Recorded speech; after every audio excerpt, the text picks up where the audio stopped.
En medio de un ambiente político cada vez más intenso, una decisión del Congreso ha comenzado a generar una enorme controversia en todo el país. Mientras algunos celebran que la posesión presidencial de Abelardo de la Espriella se realice en Cali como un mensaje de respaldo a una región golpeada por la violencia, otros califican la medida como un gasto innecesario y un acto cargado de simbolismo político. Pero, ¿qué ocurrió realmente dentro de la Cámara de Representantes para que esta propuesta terminara aprobándose por una amplia mayoría? En una entrevista concedida a La Hora de la Verdad, la representante Carol Borda relató cómo se desarrolló el debate, cuestionó la postura del pacto histórico y defendió la decisión de trasladar la ceremonia a la capital del Valle del Cauca. Además, expuso su visión sobre las prioridades legislativas del nuevo Congreso, habló de seguridad, de la llamada paz total, del futuro del sector minero energético y de iniciativas relacionadas con la protección de la vida y la maternidad. ¿Estamos frente a un cambio en las mayorías políticas del Congreso? ¿Qué impacto podría tener esta nueva agenda para Colombia? Pues, representante, cuéntenos cómo ha sido ese debate, cómo le fue en el debate en donde ustedes lograron las mayorías para que fuera efectivamente Cali, la ciudad donde se lleve a cabo la posesión del presidente Abelardo de las Prillas. Quiero contarles que fue luego de 7 horas de una plenaria muy extensa, de distintas jugadas. Yo comentaba en distintos espacios que esta es mi primera vez en el Congreso, pero lo que me sorprendió de todo, fue ver las jugadas, pero las diferencias éticas y morales que tenemos con la bancada del pacto histórico, la forma en la que no dejaban leer la proposición, en la que se levantaban a pelear contra el presidente, contra el secretario, como si el Congreso hubiese perdido una dignidad al respecto en los debates. Pero bueno, luego de un largo debate, lo que sí pude ver es una gran cantidad de representantes con una intención de poder aprobar esta posesión para poder acompañar al presidente en esta posesión presidencial. Me sorprendió también ver muchos representantes del Valle del Cauca del Pacto Histórico poniendo por encima la ideología de las necesidades de su territorio. Pero pues ya como lo saben, ellos están en este acto de desobediencia civil y finalmente logramos aprobar con amplias mayorías en la Cámara de Representantes. Primero votamos la proposición negativa del Pacto Histórico, la cual por supuesto se hundió, y luego hicimos una proposición de acumulación. ¿Por qué? Porque también hubo otros representantes que hicieron también la gestión para esta proposición y para ser eficientes hicimos una sola proposición y esa fue la que votamos y fue la que tuvo la victoria de 117 votos versus 7 votos. Dicen estos del pacto histórico que entonces va a ser una posesión muy costosa y que quién va a cubrir los tiquetes. ¿Y usted les ha recordado cómo funciona el tema de los viáticos de los congresistas? Por favor, cuénteselo usted aquí a los televidentes de La Hora de la Verdad. Sí, resulta que el Congreso de la República semana a semana ya destina un recurso para que los congresistas puedan desplazarse al territorio. Recordemos que los senadores tienen una representación nacional y los representantes a la Cámara de carácter departamental ya tienen un recurso y semana a semana vienen a Bogotá, viajan al territorio, vienen a Bogotá, viajan al territorio. Entonces no habría un cambio en el rubro que se necesita en cuanto a los tiquetes por parte de los congresistas. Esto es un gasto natural, pero creo que la ciudadanía y muchos de los congresistas manifestamos que no entendemos cómo es que el pacto histórico ahora sí está preocupado por el erario público, por el desgaste, por el derroche, cuando tenemos todavía la Unidad Nacional de Gestión del Riesgo y el billón que quieren desviar por parte del Fondo de Adaptación. Tenemos el desfalco a la salud y lo que tú comentabas hace un momento, tenemos unas alertas muy importantes por parte de la Contraloría de que en este momento se quiere desviar un recurso importante. Entonces, siempre fue bien llamativa esa incoherencia por parte del pacto histórico de estar tan preocupados por este rubro. Todavía está a tiempo de indignarse de la misma forma con la forma en la que están realizando una contratación directa en todos los ministerios y comprometiendo billones para el siguiente cuatrenio. Y Cali, lo que va a hacer para Cali esa posesión, Carol, es que eso le va a cambiar la historia de Cali, como se la cambió los Juegos Panamericanos, que fueron hace tantos años, y que se le debe a unos caleños ilustres. Pues esta visita de cuántos presidentes a Cali le va a cambiar a Cali su mentalidad. Cali ahora no era famosa sino por los atentados, por los muertos, por las violaciones, por las desgracias. Ahora va a ser el centro de la atención del mundo por la cantidad de presidentes que llegarán a la ciudad de Cali. ¿Cómo le parece, querida manizaleña?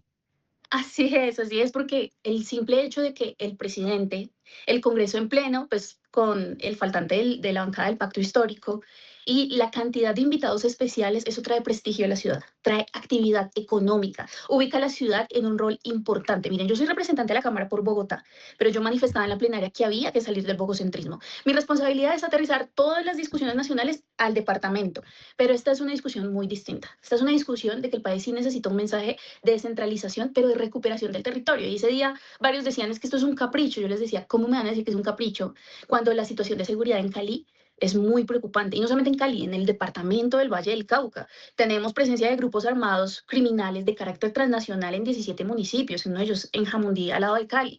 Y en abril habíamos tenido 3 hechos en solamente 2 días, 3 hechos de terrorismo, buses con explosivos, cilindros, explosiones que cobraron la vida de, le comentaban el caso a una representante que pues se aboga a ser feminista, le decía 2 mujeres heridas. Esas 2 mujeres merecen que vayamos a decir, no solamente su presidente, sino su Congreso viene a ponerle atención al territorio, vamos a darle la relevancia al territorio. Entonces, no se quedó solo en símbolos, porque ese día no se había aprobado la proposición y Abelardo de la Espriella ya había tomado una decisión y es decirle al ministro de Defensa, ministro, su prioridad número uno, desde el día número uno, es la construcción y la puesta en funcionamiento del batallón de alta montaña de Jamundí, que era algo que los ciudadanos habían pedido hace mucho tiempo.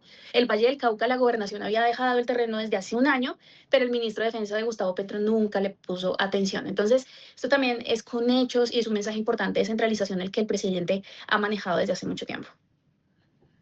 Eso del bogocentrismo que dice la representante Carol Borda es bien interesante, doctor Fernando, porque ayer precisamente el presidente electo Abelardo de la Espriella afirmó que no saldría de Colombia, que se quedaría para ir visitando todos los días las regiones del país y dando soluciones. Usted representa la bancada del Tigre Abelardo de la Espriella, el partido del Tigre Abelardo de la Espriella, que es Salvación Nacional. ¿Cómo ve usted las mayorías del presidente en la Cámara de Representantes? Porque muchos han cuestionado que no las tiene, porque entonces Salvación solo tiene una curul de Cámara y creen que con eso es suficiente para poder afirmar que no tiene mayorías, pero lo que estamos viendo en la práctica es una cosa totalmente distinta. Así es, hay bancadas de él que le apoyan sin ningún tipo de extorsión o querer recibir algo a cambio, sino con el Ujú. convencimiento de que necesitamos que a Abelardo le vaya bien para que al país le vaya bien. Que nuestro ejercicio de la política no está de si yo te voto, yo te doy, tú qué me das. Y debo decirlo, no solamente en el caso de Cámara, no solamente Salvación, en Cámara estoy sola, pero también creemos que son 2 representantes que estuvieron desde el inicio de la campaña y también noto varias personalidades que trascienden de los partidos. No es las bancadas todas, sino personalidades que por su coherencia ideológica dicen necesitamos apoyar este proyecto. Los encontramos en el centro, los encontramos en Cambio Radical, que también fue una bancada que estuvo ejerciendo un apoyo importante, y pues en Senado saben que son más los congresistas de Salvación Nacional y la dinámica es distinta. ¿Yo cómo lo veo? Yo veo que en este momento existen esas mayorías. Este fue un mensaje en el que distintas personas quisieran darle un mensaje, pero hay que ponerle atención. ¿Por qué? Porque hay espacios importantes dentro del Congreso como las presidencias de las comisiones. Yo estoy muy Ujú. tranquila con las presidencias de las comisiones de Senado. Creo que quienes quedaron presidentes del Centro Democrático, por supuesto, Salvación Nacional, es un mensaje muy importante para el presidente y para el país. En Cámara de Representantes tenemos la comisión primera, que es una comisión muy importante, al Centro Democrático. La comisión tercera tenemos a Ape Cuello del Conservador. Entonces, quiero ver qué tanto estos partidos de gobierno son capaces de dejar pasar las iniciativas, impulsarlas, pensando en el país antes de cómo voy yo ahí. Entonces, eso es una discusión importante que se va a ir construyendo, pero puedo decir que hay bastantes congresistas que están convencidos de este proyecto y que creen que lo prioritario es apoyar a Abelardo antes que sus intereses propios, porque lo que nos estamos jugando es todo. Mientras muchos se preguntan quiénes han sido los verdaderos protagonistas del inicio del nuevo Congreso, hay una representante que se ha convertido en una de las voces más firmes en defensa del presidente electo Abelardo de la Espriella.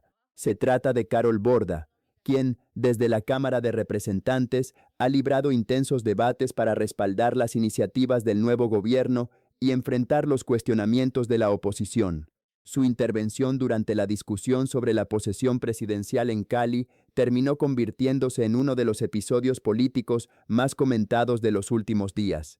Tras más de 7 horas de debate, la propuesta fue aprobada por una amplia mayoría y Carol Borda no solo defendió la importancia de llevar este acto al Valle del Cauca, sino que también cuestionó las críticas del pacto histórico, argumentando que el verdadero debate debería centrarse en los grandes problemas que enfrenta el país y no en una polémica sobre los costos del evento.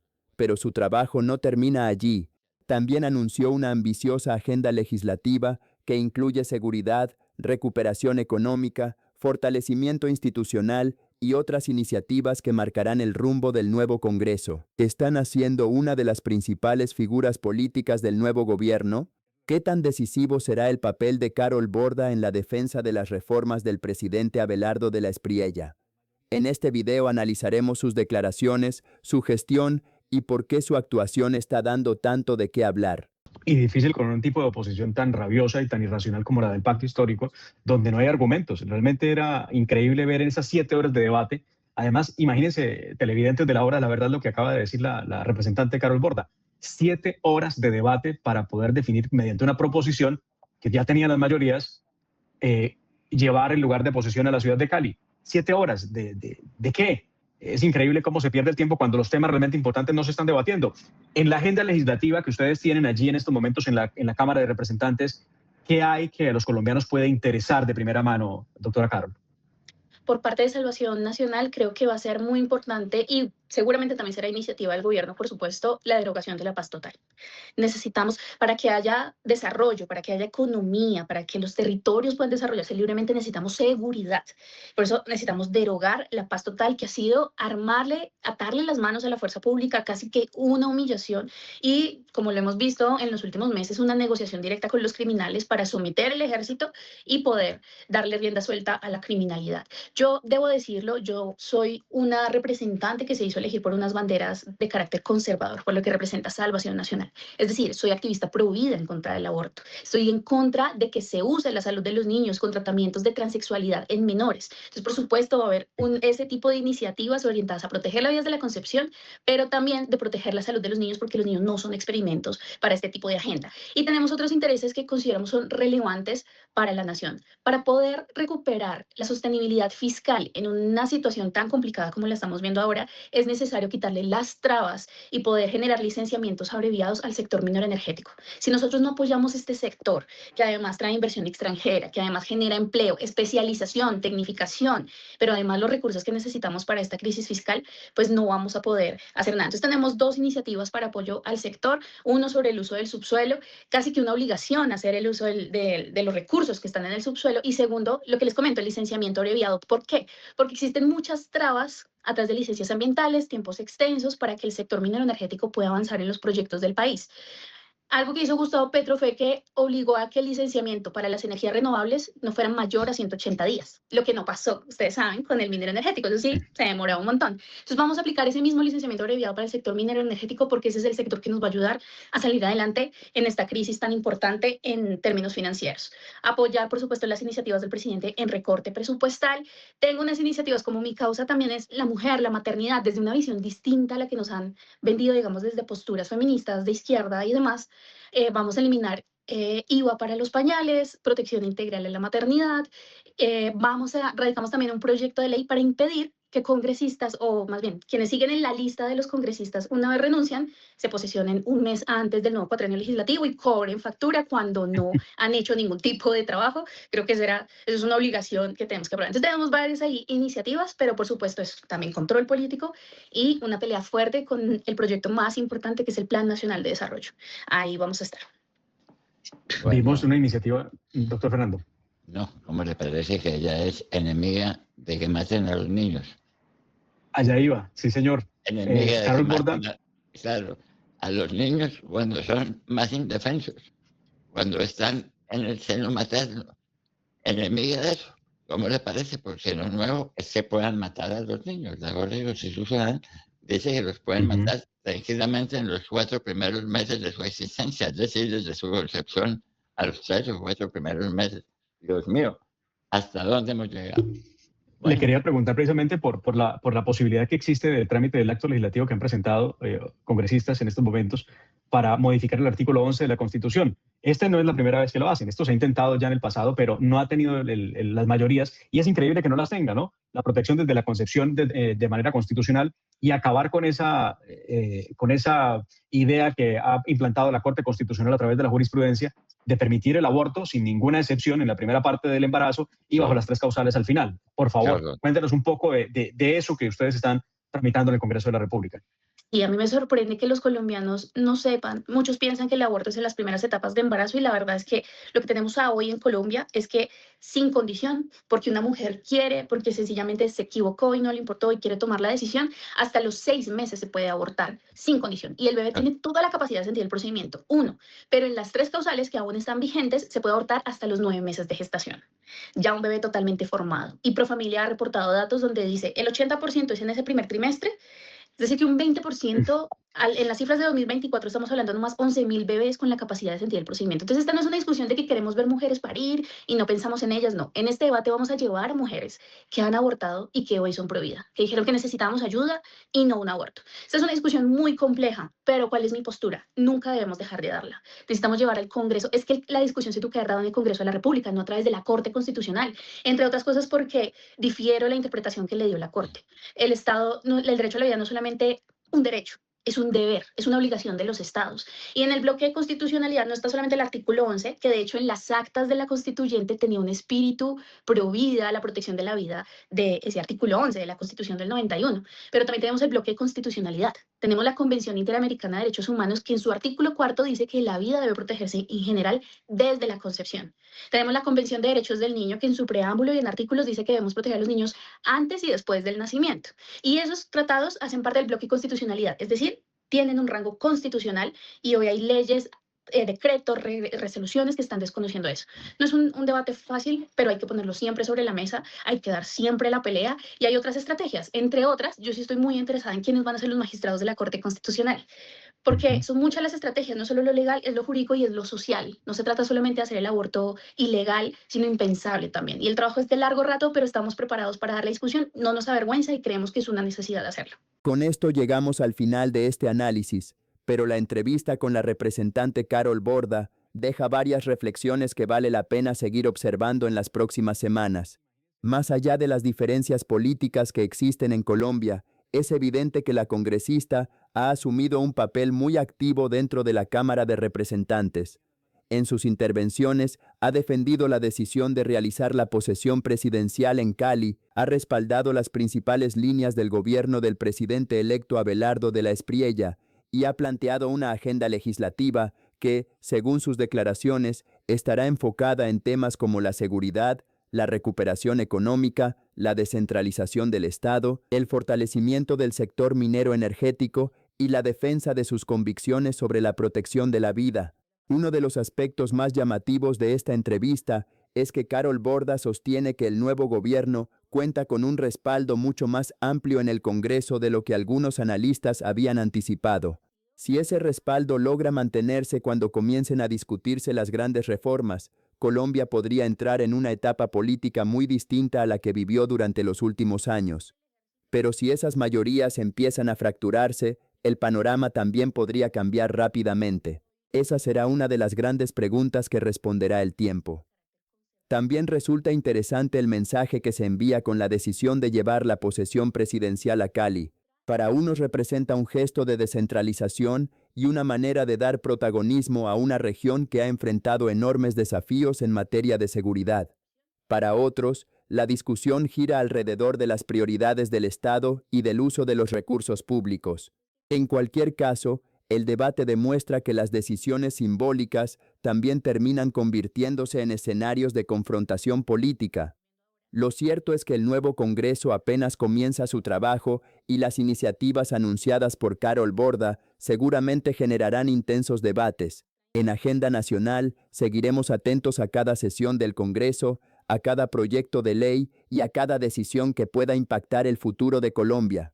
Nuestro compromiso es traerles la información, analizar las distintas posturas y ofrecer el contexto necesario para que cada ciudadano pueda sacar sus propias conclusiones. Ahora queremos conocer su opinión. ¿Cree usted que Carol Borda se está consolidando como una de las congresistas más importantes del nuevo gobierno? ¿Considera acertada la decisión de realizar la posesión presidencial en Cali? ¿Piensa que el presidente electo Abelardo de la Espriella contará con las mayorías suficientes para sacar adelante sus principales reformas? Los invitamos a dejar su respuesta en la caja de comentarios, porque este espacio se enriquece con el debate respetuoso y con las diferentes opiniones de nuestra comunidad. Si este análisis les aportó información y contexto, Los invitamos a suscribirse al canal, activar la campana de notificaciones y compartir este video con familiares y amigos para que más colombianos hagan parte de esta conversación. Gracias por acompañarnos una vez más. Que Dios bendiga a Colombia. Nos vemos en un próximo video.